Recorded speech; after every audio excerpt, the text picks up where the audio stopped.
Hi, guys. Welcome to another episode of A Student's Perspective. I'm Natalia, and today we are here with Julie Muniz. She is an independent curator and a creative consultant living and working in the San Francisco Bay Area, correct? Correct. Nice to be here with you, Julie. If you want to give the people watching a little bit introduction about yourself as well. Yeah. My name is Julie Muniz. I'm a curator, consultant, design historian, and forecaster. I kind of do a lot of different things. I find myself also being caught up in a lot of the intersecting areas, which I know you like to focus on a lot. That's what we're kind of here about at A Student's Perspective. We like to kind of connect the dots within our industry because we know it's so vast and multifaceted. So we like to start off with your background, really, whether that's schooling or basically what led you to where you are today, and then we can kind of talk about what you're up to. Sure. Well, I went to the Bard Graduate Center and got my master's degree there. And when I finished, I wasn't quite sure what I was going to do. Bard focuses on material culture, design, decorative art, history. So I actually ended up going into the museum field and was doing that for about 15 years. Started out on the East Coast, worked in Connecticut and Boston, and then eventually moved out to the West Coast here. And I'm originally from the West Coast, so this was a nice way to kind of return home, be closer to my family, that sort of thing. After about 15 or so years, well, a little while ago, I decided that I was going to venture out on my own, and I started doing my own kind of consulting and creative consulting and curating, that kind of thing. And it just sort of expanded from there. I work with clients like Heath Ceramics is one of my main clients, and I help them with their historical collection. And I've recently started doing more forecasting work, and that's really where I want to kind of pivot into my next kind of phase of my career. Nice, very nice. Just to backtrack a little bit, I want to know which kind of passion came first, because your love for art, your love for design and craft. Was there ever one passion that kind of led to the next, or you kind of felt that you were? Well, yeah, I had kind of an interesting path to doing what I do. I actually fell into art history when I was an undergraduate and never expected to get a degree in art history. I thought, why would you do that? What do you do with that? But ended up in a classroom one day and I found it was so interesting, and I just ended up majoring in that. And then when I finished that my undergraduate degree, I wasn't quite sure if I wanted to move on in art history. And I took a few years before I went into graduate work, and I that's when I kind of just sort of discovered Bard program. And I had always had this really love of, furniture and going out to estate sales and stuff. And I thought that was a great way that I could, explore that interest really well. So that's kind of how I got into Bard and their program. And from there, I was able to really kind of hone my interest areas. So when I got out of Bard, I wasn't quite sure what I was going to do. Again, what do I do with this information that I have in my head? And so I ended up working in museums and just working my way up the curatorial ladder, doing decorative arts and also in the intersections of arts and the craft field, the contemporary craft. But really, my real thing that really drove me was design, and so that's why I decided to kind of take a step back from the museum world and really focus into the design world. I think like all your little backgrounds in each of these kind of helped you, I guess, along the way. You found a way to design, you found your own passion for design, and that makes sense that they kind of all come together and you kind of found a way to make all your interests as a career, I'm assuming. Yeah, it hasn't been a straight path, but I think that that's perfectly fine. I think it's fine. I think a lot of students now feel like they have to have the right decision right away and go for it, but you don't. I think that you explore different things, and especially in my parents' generation, you kind of got a job, in your 20s and you retired from it, and I've jumped around quite a bit. So it's kind of odd for them. And I think even now for your generation and for younger students that, it's perfectly acceptable to do that sort of meandering through your career. And it all goes back, quite honestly. It's not like you're wasting the time. Yeah, it's almost like an important step Yeah. that we don't even realize is an actual step. We kind of tend to fall into that like hopelessness or like that those our own doubts and those kind of might be a step back as well. But I guess that's what we're here to talk about today and tell them that it is not a straight path. It's going to go all up, down, all the way down. Exactly. I want to know a little bit about your process when going to curate or finding pieces. Are there certain aspects that you look for, or does it depend on the client? It varies quite a bit. I think that for one thing, I used to go to a lot of fairs. Right now, we can't. So instead, I still follow a lot of design blogs and design magazines to make sure that I'm staying current, and I see a lot. And that's really what you need to do is you need to make sure you get your eyes on as much stuff as possible so you know what's happening. You know what's new and innovative, what's kind of derivative, what's exciting, what's well crafted, and what's like, yeah, I've seen that done before and I've seen it done better kind of thing. So, that's really what I do. And then when I'm working with a client, I basically get to know them and what they are interested in, what their priorities are, what their use of if it's a design object, is it a chair they want their family to use, or is it more something that they want as a sculptural object or a collectible object? These are all the sorts of things that we talk about. So yeah, it varies quite a bit, and you have to be able to kind of sometimes put your own personal aesthetics aside and know what's best for your client and know what's best for their collection. I think it's also important to note that your scale of design, I guess, is not only you have the background on the product itself, given your historical background, and then you also have the design aspect where you're in tune with other people's experiences, not only as well as your own. So you're able to help them find the right product for them, which I think is really cool to note the actual tying of the two. Yeah, exactly.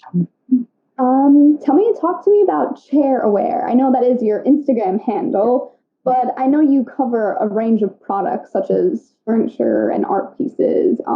So yeah, I just wanted to know a little bit about that. So Chairware, it started out kind of as where it was partly when I was starting to really wanting to go further into the design field, and I wanted to make sure that I had a voice in it.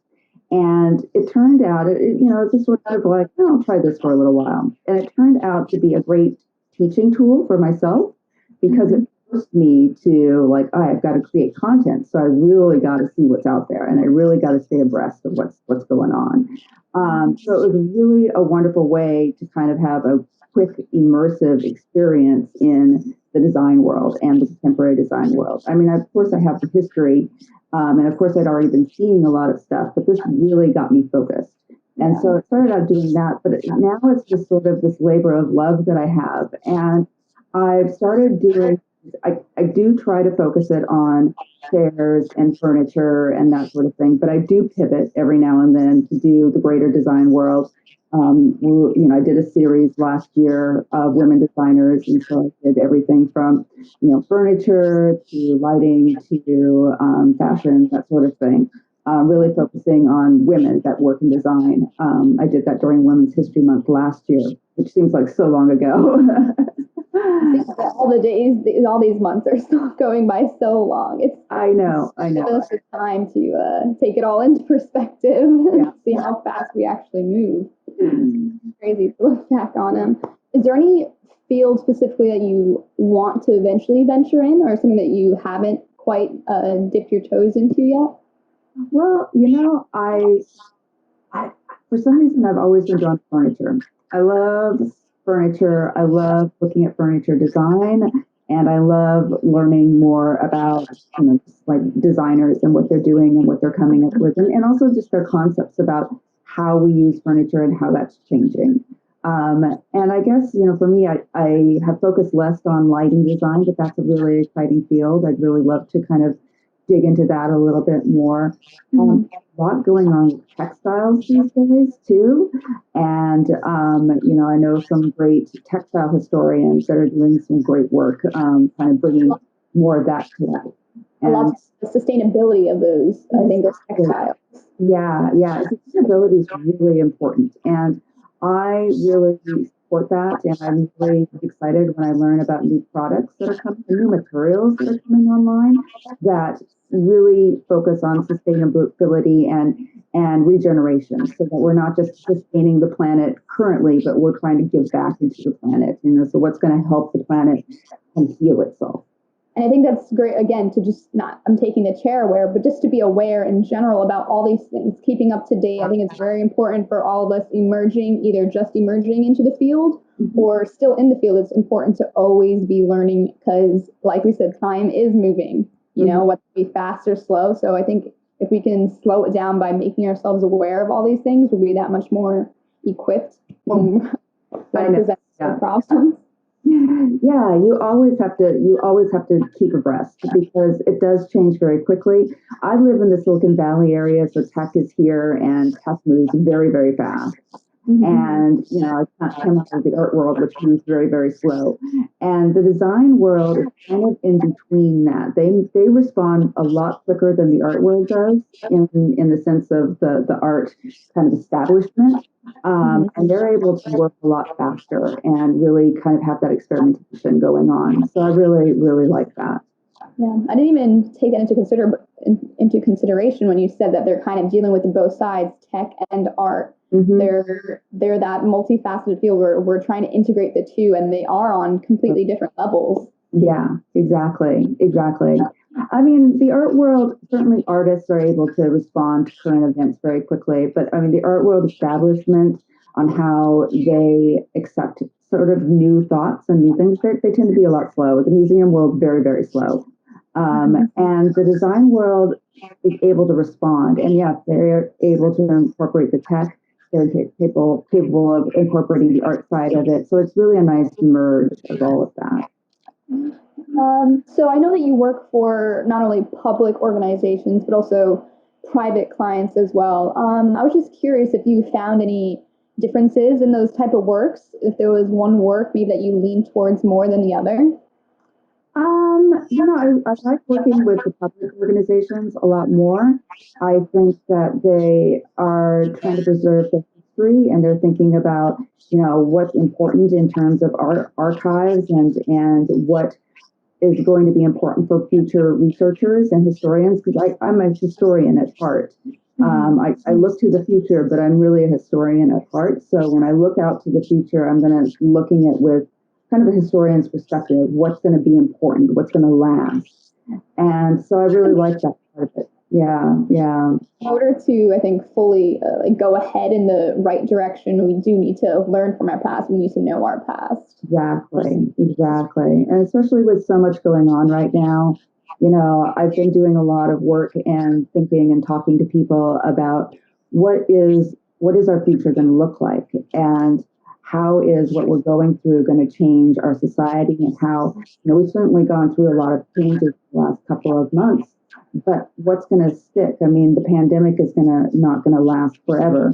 It'll eventually fade and memories will eventually fade. But I do think that we are establishing certain patterns and habits that will stick around. So it's a matter of kind of determining which will stick around for longer.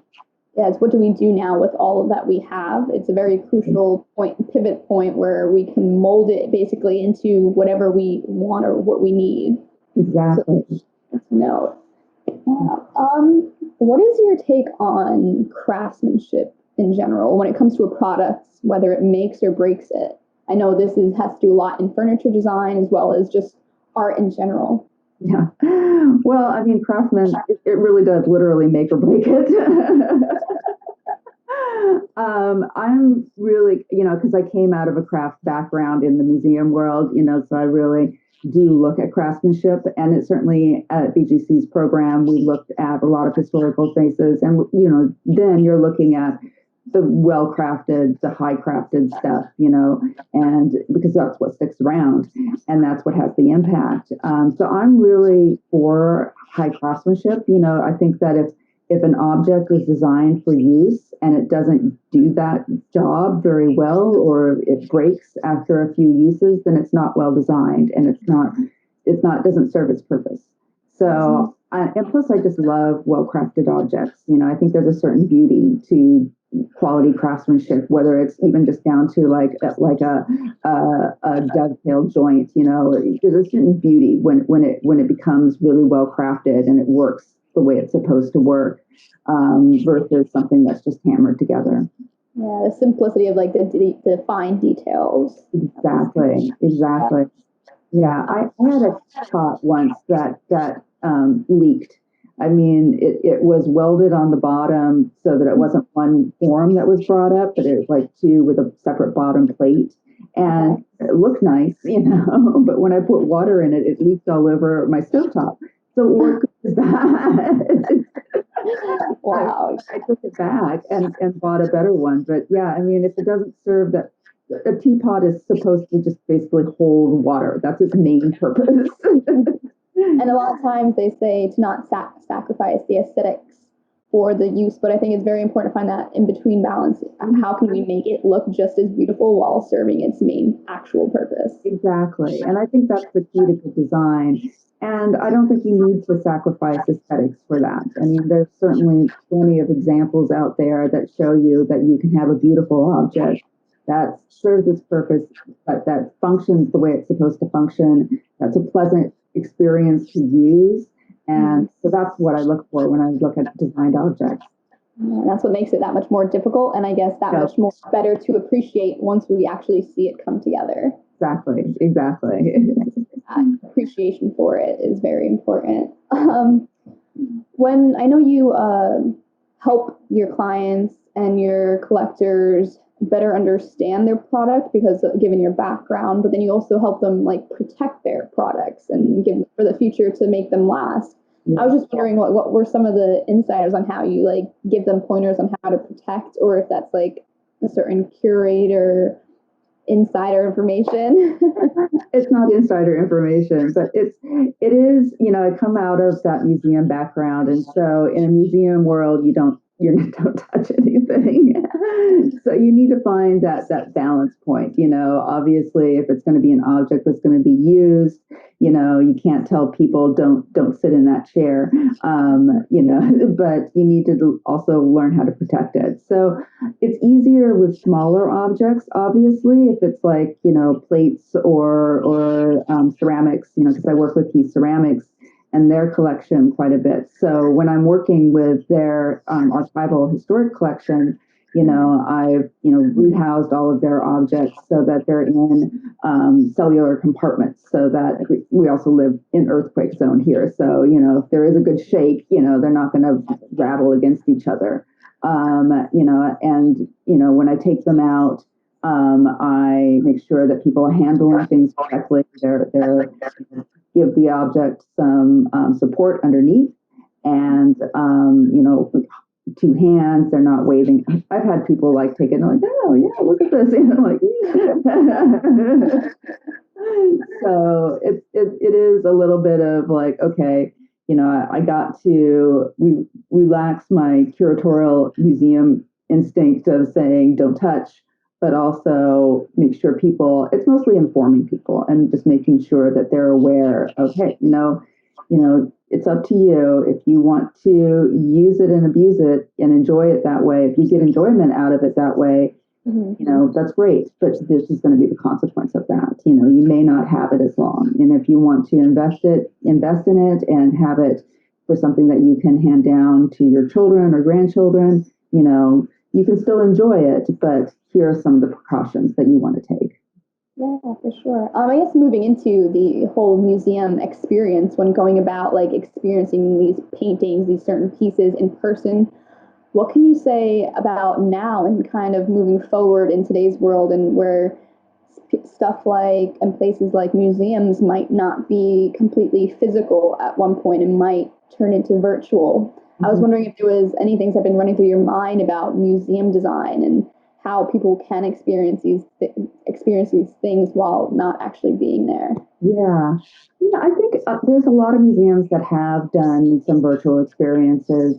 Certainly, even before the pandemic, they were doing, online exhibits and that kind of thing. And I think that a lot of museums have really kind of stepped up. I've seen a lot more programming. I've seen a lot more of putting their collections together and actually having more content around it. So you're not just looking through their collection database, but actually putting together full kind of exhibits. They've gotten really higher tech in terms of their 3D scanning of objects so that, if it's three dimensional, you can walk around it, look at it. So those experiences have really stepped up. And I think also as the tech world gets high, right now this VR is like the big experience and it's becoming more and more mainstream. Museums will, they haven't quite done it so much yet. Some have, but not as much. And I think that that is the next big step for them is to push into that realm a little bit more. But also, there's things like the Getty had their, challenge where, you can take a picture from their collection and then pose yourself with it. And that was a really great experience. It was all on Instagram. And so that it got people to look at the art and really look at it, and so whole families would get involved, where somebody would, take a picture, like a Vermeer and then pose as the girl with the pearl earring, and, kind of make her hat out of toilet paper or something like that. And it forces you to look really closely at that painting and then, use your own creativity of how you're going to kind of recreate it. And I thought that was a great challenge. I thought it was a really great way to get people to use their collection, even though they're not there in person. Yeah, it's so great that you brought that up. I feel like it's really important for establishments and institutions in general to try and challenge their following, their Yeah. audience to kind of bring us together at times like this. That's such an interesting, I guess, experiment, you can almost say, how they were looking at the pieces, like you said, more in depth. Okay, how can I not only like imitate, but like kind of make it their own in a sense Yeah, as well? yeah. And the one thing about that is that of course people are choosing mostly paintings, and I would love to see something like that with design objects. And there was also another Instagram challenge, with an isolation chair where people were making chairs out of things that they found in their home. So you had things out of cereal boxes, out of cart forks. Some were better crafted than others, but it was that idea again. It would be great to see like a design museum saying, "Hey, why don't you recreate this Le Corbusier chair out of whatever you can find at home?" That would be a really exciting challenge to see. And I haven't seen that, but if there is one already, please, I mean, yeah, yeah, tag me on it. Let me know. I want to see it. wow, that is great. I guess, and that's just I want to know another important thing. What is your opinion on I guess that physical experience? Because that I find is irreplaceable, not only in the art field but in the design field in general. We are centered around that human connection. Yeah. I was just wondering how much I know it is important to you. I just wanted to know like any specific points that you can take away from like physical experience. It's hard to replicate that. That's definitely the thing that I see that's kind of holding things back in terms of the VR world. I've heard that they are starting to replicate actual feelings, sensations a little bit more, so that you can feel, but in order to do that, you need like the whole VR kind of headset, so there's that cost of entry. And so I don't think we're quite there yet, but I think we're going to get there. Personally, if I'm shopping for a sofa, I want to be able to sit in it, and I think that that's going to be the thing that really holds people back. But I also think it's just a matter of time. People will become more used to the idea of shopping with VR and realize, okay, I can get the sensation of it through different ways. I can get the scale of it through different ways. So I think that that's going to, eventually become something that's less of a barrier. But yeah, I have a hard time thinking that it's going to completely replace that experience. There's nothing like holding, like, if you have a really well designed mug that sits in your hand, and just that experience of holding it and really getting that kind of feel of what it feels like in your hand. It's hard to really replicate that. But, tech changes fast, so we never know what's going to happen. They might get there. And just because we design with that notion in our minds that someone will be holding this, that somebody will be, designers have to think that way in the end user's experience. That's what's constantly should be at the forefront of their minds, and that's how craftsmanship comes into place. That's how design products come into place in general. Yeah. No, it totally is true. And I've seen objects and then you pick them up and it's a completely different experience the moment you touch it and handle it. And it's like, oh wow, the way this rests in my hand. Whether good or bad. Yeah. Yeah, exactly. Good or bad. Exactly. It makes or breaks a product in a lot of times. And, I'm not saying that that's not at all, it can't be reproduced through, where they're going with AR or VR, but we're a long ways off, I think. Yeah. We learn from that. We say, if we pick up this mug that we've made, like, oh, I wish it was just a little bit higher, or I wish it was just a little bit more curved. Exactly. And these are the things that we take away from that physical experience, I think, are so irreplaceable. Oh, totally. Totally. Yeah. So before we go, I just wanted to ask you one more question. Basically, what would you say to your former student self? Since this is a student's perspective, I want to give them a little hope, a little insider tips on maybe something from especially your background. Mm-hmm. If there's anything that you would say to your former self? I would say don't give up.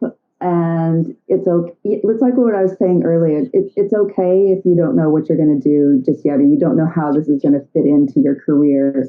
If it's something you're interested in, if it's holding your passion, then go for it. And it all applies. Somehow, in the end, it all applies. You just have to have that faith. I think that is important to know. Taking everything with you every step of the way. Exactly.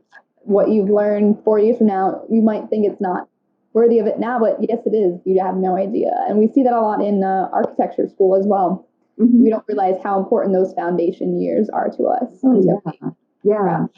I mean, even if you go to design school and you decide to leave the design field, somehow those skills, because you're learning a lot of skills that are cross-applicable. And that's what I mean, that everything applies somehow, and you will find a way to use it. Those skills will come back to you and be like, oh, now I'm doing this other, maybe you go into tech, and that sense of how those objects feel is going to create a better user experience in the tech world that you're now working in. So all of those experiences, all of that learning and knowledge will still apply if you even change fields. So just have faith in it. Julie, is there any way you can tell people watching at home where they can reach you via Instagram or your website? Yes, of course. They're reachable on Instagram with ShareAware, which is share_aware. I love seeing student work, so please feel free to tag or DM me with things that you want me to share, and I will love to look at them. You can also reach me on my email. My website is juliemuniz.com. Thank you so much. It's been a pleasure talking with you. Thank you, guys. This has been another episode of A Student's Perspective. Bye.